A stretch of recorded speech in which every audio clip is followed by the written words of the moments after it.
bienvenue dans ce nouvel épisode des classiques chinois au goût du jour.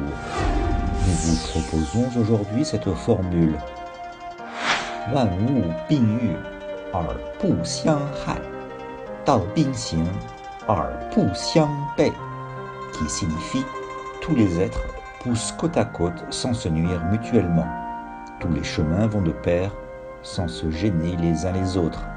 Le président chinois Xi Jinping a cité cette phrase lors de la réunion de haut niveau du Parti communiste chinois en dialogue avec les partis politiques mondiaux le 1er décembre 2017 et lors d'un rassemblement marquant le 200e anniversaire de la naissance de Karl Marx en 2018.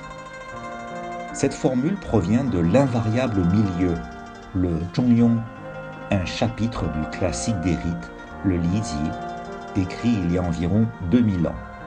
C'est un canon de la philosophie, de la pédagogie, de la politique et de l'esthétique du confucianisme. Les érudits confucéens de la dynastie des Song, 960 à 1279, tenaient tellement en haute estime l'invariable milieu qu'ils l'ont extrait du classique des rites et en ont fait l'un des 4 livres du confucianisme avec les entretiens de Confucius, les œuvres de Mencius et la Grande Étude. Tous les êtres poussent côte à côte sans se nuire mutuellement, tous les chemins vont de pair sans se gêner les uns les autres. Cette phrase illustre le concept d'harmonie dans la diversité prôné par la civilisation chinoise.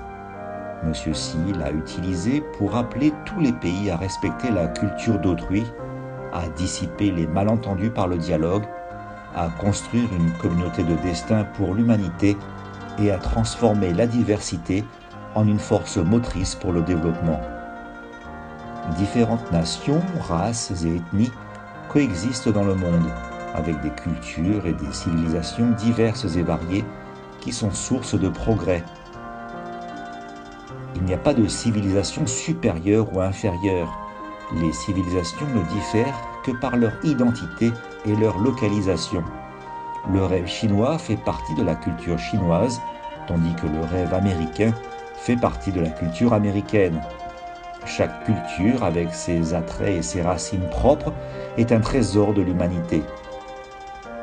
L'histoire montre que les civilisations ont progressé grâce à des interactions constantes au cours des derniers millénaires.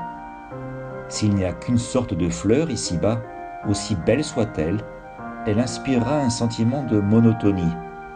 Les tentatives de dominer le monde avec une seule culture vont à l'encontre du développement inclusif.